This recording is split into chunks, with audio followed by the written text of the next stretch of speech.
Hello दोस्तों, राधे राधे।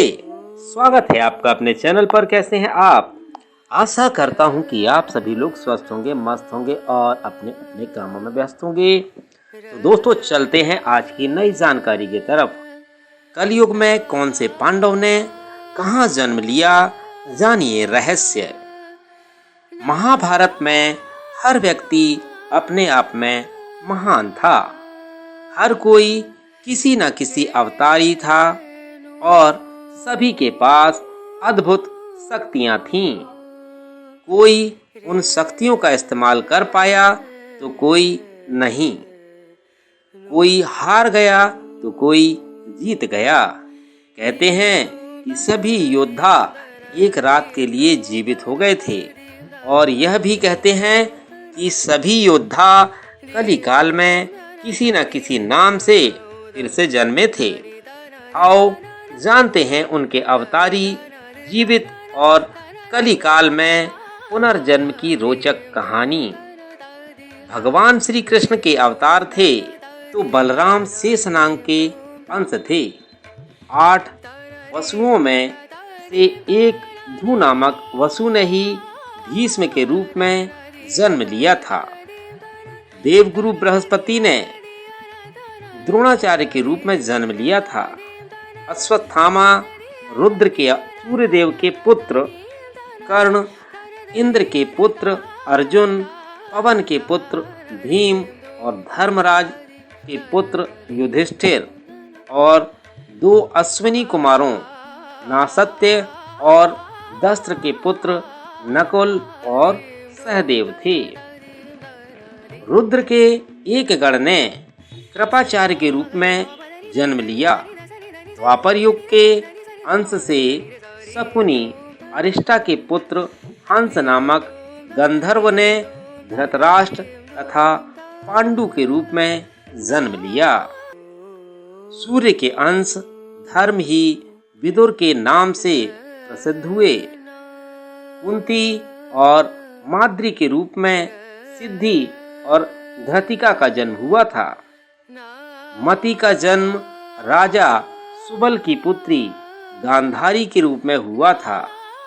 राजा भीष्मक की पुत्री रुक्मणी के रूप में लक्ष्मी जी व द्रौपदी के रूप में इंद्राणी उत्पन्न हुई थी।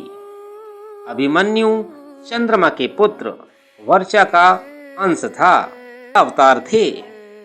दुर्योधन कलयुग का तथा उसके 100 भाई पुलस्त्य वंश के राक्षस के अंश थे। मरुतगण के अंश में सात्यकी, द्रुपद, कृतवर्मा व विराट का जन्म हुआ था। अग्नि के अंश से धृष्टद्युम्न व राक्षस के अंश से शिखंडी का जन्म हुआ था। विश्व देवगण द्रौपदी के 5 पुत्र प्रतिविंध्य, सुत सोम, श्रुत कीर्ति, शतानीक और श्रुतसेव के रूप में पैदा हुए थे।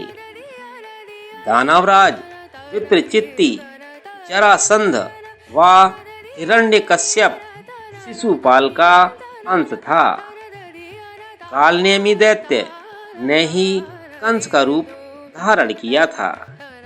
इंद्र की आज्ञानुसार अप्सराओं के अंश से 16,000 स्त्रियां उत्पन्न हुई थी। एक रात के लिए जीवित हो गए थे मृत योद्धा।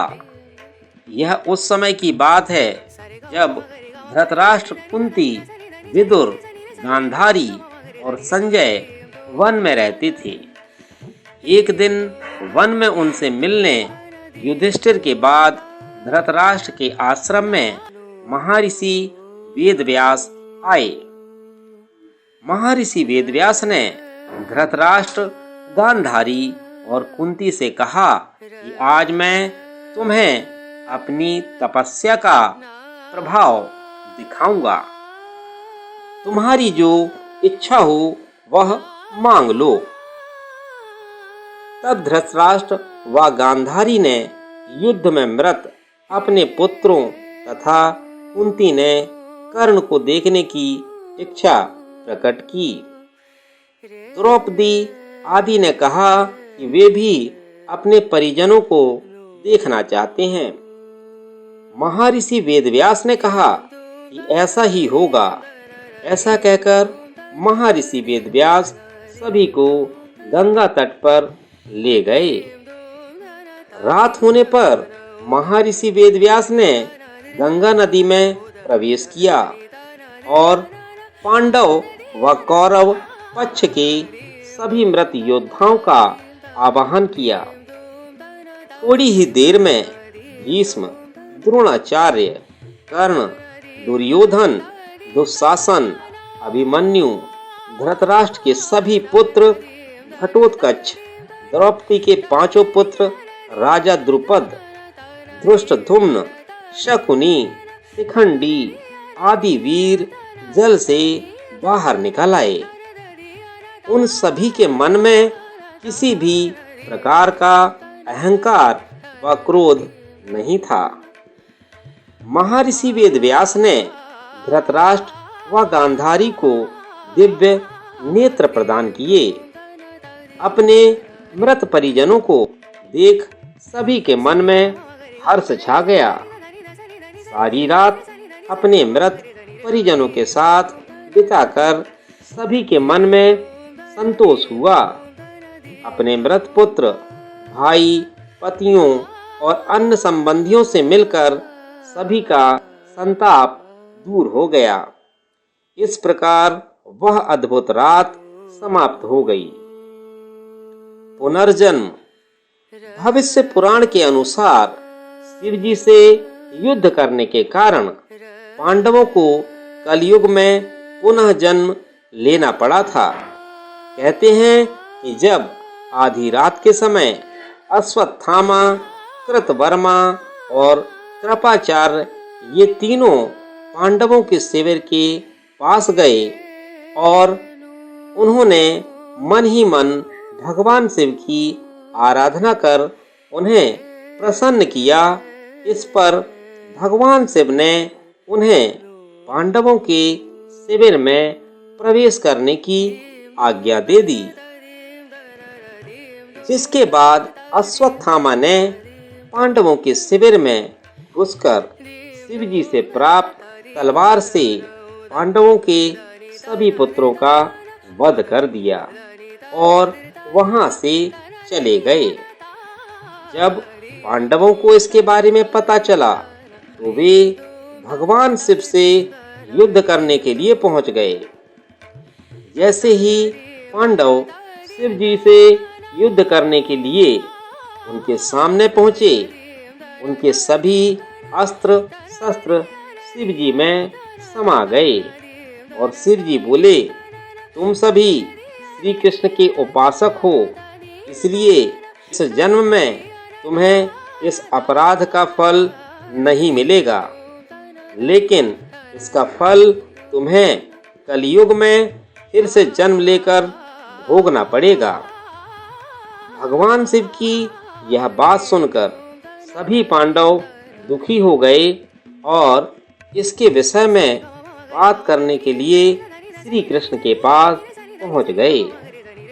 तब श्री कृष्ण ने उन्हें बताया कि कौन सा पांडव कलयुग में कहां और किसके घर जन्म लेगा।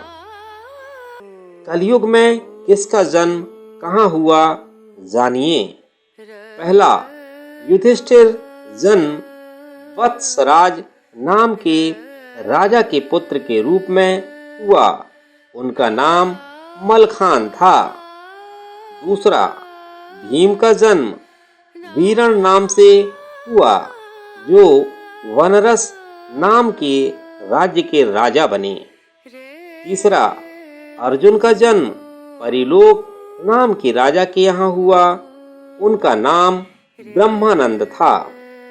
चौथा, नकुल का जन्म कान्यकुब्ज के राजा रत्नभानु के यहाँ हुआ। उनका नाम लक्ष्मण था। पांचवा, सहदेव ने भीम सिंह नामक राजा के घर में देवी सिंह के नाम से जन्म लिया।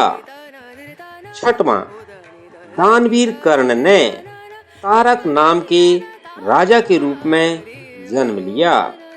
7वां, कहते हैं कि धृतराष्ट्र का जन्म अजमेर में पृथ्वीराज के रूप में हुआ और द्रौपदी ने उनकी पुत्री के रूप में जन्म लिया था, जिसका नाम वेल था। तो दोस्तों, कैसी लगी आपको जानकारी? अगर जानकारी आपको अच्छी लगी हो तो कमेंट बॉक्स पर कमेंट करके जरूर बताइएगा। तो मेरा समय होता है दोस्तों समाप्त। मिलता हूँ कल फिर अगली जानकारी के साथ, नए वीडियो के साथ। तब तक बने रहिएगा चैनल पर। मिलता हूँ फिर से, तब तक के लिए सभी को राधे राधे। बाय बाय दोस्तों।